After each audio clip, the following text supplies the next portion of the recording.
Well, Dylan, thanks so much for your time.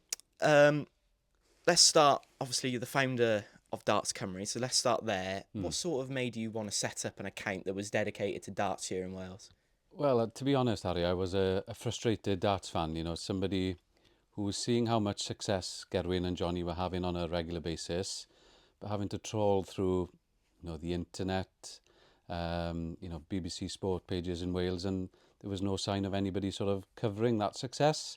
So in April 2019, I remember I was at a children's birthday party, and Johnny was on his way to winning a Players' Championship event.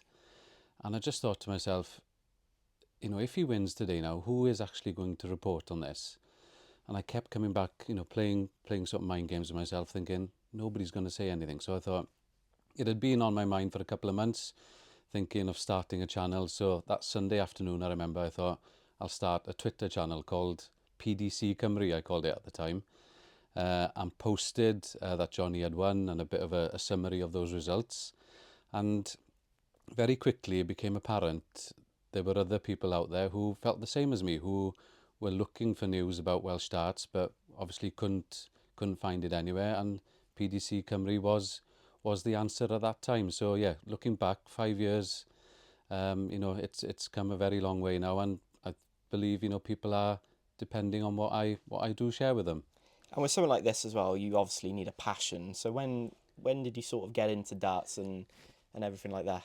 As long as I can remember, if I'm honest, I've played darts from a very young age. My father was the chairman of the local league back in West Wales. He was a Super League player, so I was always in amongst darts.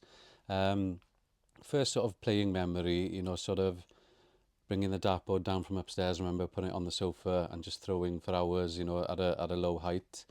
Watching things such as Bullseye back in the day. But I think the first sort of icon or hero that I looked up to was Richie Burnett, um, winning the World Championship in 1995. So I was 12, 13 years old at the time, and that was what really got me into that. I used to watch Lakeside, for the whole week it was on, but to have a Welsh player there actually representing Wales and being very successful, yeah, I fell in love straight away. So what for the viewers that are watching this now? Hmm. What is Darts Cymru all about then? Darts Cymru is basically, if you are a dart player, man, woman, girl, boy, who's doing well, who's getting success in whichever tour, whichever environment you're playing in, I will report on it. From the elite of Gerwyn Price, Johnny Clayton, down to the depths of county players, youth players. And what I find is I have an audience who are there for the elite players, but if I'm reporting on a young girl, 16-year-old girl from Newport, for example, her family shares that story, the community get hold of it, and then it just sort of snowballs from there, really. So, although there is a massive following for the elite boys, obviously, there is also a massive following as well for the local hero sort of thing. Hmm. And you talked about when Johnny Clayton was into that Players' Championship finals Mm, back in, what was it, 2019? 2019, yeah. What was like the sort of thing when you started off? Like, what were you posting? You were giving updates? Were you posting like graphics and all that? Or Yeah, so it started sort of a round by round sort of tale, if you like. So if Johnny was going from the first to the second round, I'd be reporting that result, the averages, and maybe a little bit of narrative to say how he'd played, and a screenshot really or from like PDC TV, showing that winning moment or the shaking the hand of the opponent. So at the beginning, it was very very basic, but it was there. It was what people were wanting to see. It was that simple graphic result, and people were depending on it. and would you say then that what I seen before we did this interview, I looked on your social media account and you've Yeah. got a lot more graphics nowadays. Was that something that you had to learn before doing this, or did you already know before setting up this account that you could easily do it? No, it's something that I've had to adapt to. I'd say the competitive nature as well of social media, making posts stand out. So if somebody is scrolling, if they see an eye-catching sort of graphic, it makes you stop, it makes you read, it makes you like, repost, whatever. So yeah, from where I was in 2019 to where the channel is now, I've really had to change with the times, follow the trends and call in favours from friends who are maybe better at graphics. I have the darts knowledge, But then friends do help me out with graphics and other sort of projects, yeah. And apart from social media posts as well, you've got your own podcast now as well, Oki Oki Oki. Yeah. So what sort of made you go down that route? Because we're in in the world of sport currently, it seems like everyone's starting up their own podcast, and Yeah, obviously you've done it for quite a while. I remember you did an interview years back now with Hugh, I and did, so yeah. what sort of got you into doing that? So I'll be honest, the first time I started it was back in lockdown, and it was something just to keep me busy, if I'm being brutally honest. And started the podcast with two girls. So at the time, Abigail Davis, who's now gone on to become one of the Sky Sports darts team, and Sian Price, who worked in BBC Sport for Wales. So I just thought there were so many podcasts out there with very male dominated. I thought, well, why don't we try and mix things up, bring Abby and Shan in? And we did about 8, I think, podcasts in the original form of Oki Oki Oki, different guests, and it was really successful. But unfortunately, you know, life started to go back to normal. Abby moved on to bigger and better things. Shan sort of went into different sporting projects, and I went back to sort of just living family life, if you like. So it came to an end, and then we've just restarted back up now in the last 2 or 3 months, and I just felt personally I had more I wanted to give to the podcast. Felt that I had knowledge and a passion that I could share with the ever increasing following that Darts Cymru has, and I've drawn in, as I said, with another friend to help with the project who has an experience of working in TV production and radio presenting.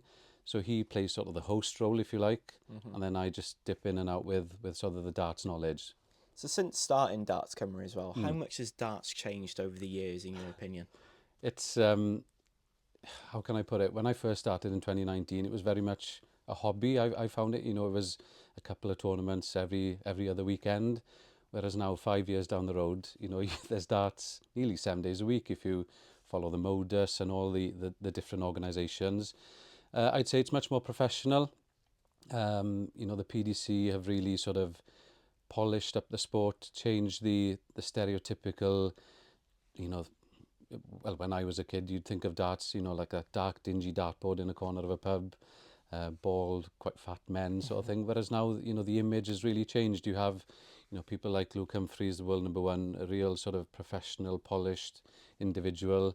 Gerwyn Price, not your usual sort of looking dart player, very sort of muscular, looks after himself. So yeah, darts has definitely become a more professional sport, but it's also, if you listen to Sky Sports, it's the second most watched sport behind Premier League football. So it tells you everything. It's a very accessible sport to people who want to play it on an amateur level, but it's a great sport to watch in the elite professional ranks. Would you say, because of the change in landscape of the sport, would you have to change your way of producing content because of it? I Maybe a little bit, I think, and just because of the different formats. I said earlier I started the Twitter account, in order to sort of um, mix up the type of content that I produce. So, TikTok, Instagram, it doesn't mean that I just copy and paste what I put on Twitter and put them on the other channels. I find you do have to adapt and maybe produce content in a different sort of way, yeah. And what were some of your things that you were posting that all of a sudden you were gaining quite a lot of traction, a lot of views? What Yeah. were they? Was it post-match interviews? Was it quotes? Was it just a simple graphic of here's the result from this match in a European Tour match? Yeah, I think early days, I said that I drew attention to maybe the local hero or the somebody who'd done well from, say, like Cardigan, now an area of Wales, a real hotbed for darts. If a player from that sort of area went to the Challenge Tour and did well, I found that those sort of posts about maybe somebody who wasn't as elite but was on their way up on the ladder, like I said, maybe their mother or their father would share it on social media. Then, the community, the local village, everybody gets involved. And the traction was unbelievable. I was seeing the analytics between the posts, followers really going through the roof. So I felt it was those local stories that really made the channel grow quicker than following the elite, because there was loads of other channels out there posting about them. Would you say that's something that when you're setting up your own sort of social media account that you've got that you need to do is kind of like get a niche audience in a way? I think because when I first started, I was thinking, okay, I'm going to talk about darts, which was niche in 2019, I'd say. Talk about Welsh darts, even more specific. So personally, I thought there'll be a few hundred people out there similar to me who were frustrated, couldn't find news, who would follow. But boy, was I wrong. 5 years later, we're knocking on 30,000 followers across all platforms, and it's grown to be something bigger than I'd ever imagined. And you talk about obviously a massive following now. What are some of the sort of opportunities that Darts Cymru's opened up for yourself? Well, I've been really lucky, and I don't think I can hide the fact. It's the fact I'm bilingual. So the BBC picked up on, obviously darts was getting bigger, so hits on Radio Wales, but obviously then in the sister channel Radio Cymru, I ticked the box for both those channels. So yeah, hits and bulletins for BBC Radio. Heno, then a programme on S4C and Pnawn Da. Loads of opportunities to go onto the sofa to talk about the World Championships especially. They like to make an item around that. Opening nights in the Premier League in Cardiff. I've done a few items with Gezi and Johnny on the stage there. And then drawing attention to the podcast. People do pick up on, if I do say something on Radio Wales or Radio Cymru, Pnawn Da and Hyn or them pick up on it. So yeah, and other little just individual interviews with different local radio stations as well, because of the bilingual nature of my content. Other outlets do pick up on it, which is really good. And you talk about speaking English and Welsh.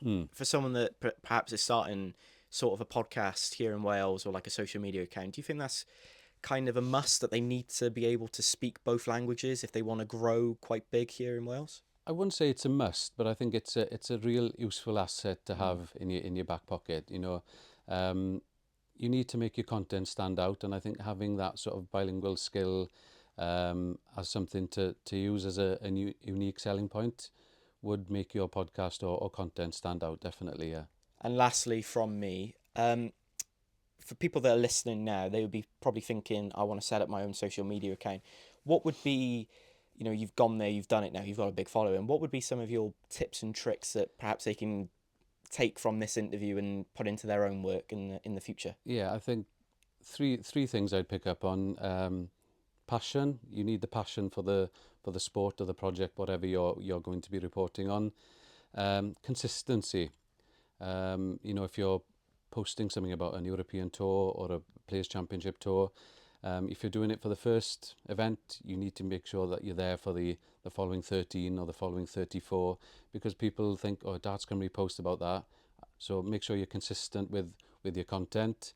And I'd say you need sort of energy as well around it, because sometimes, if you're posting late at night, you need to keep that sort of tone going. It's that I like to think, I'm a darts fan deep down. I'm not a corporate sort of channel. So when I'm saying yes, Gezi, I mean it like a fan. Like somebody who would be in a venue really shouting their head off for Gerwyn. That's what I try and make sure comes across in all my posts. Well, that's brilliant. Thank you so much for your time, Dylan.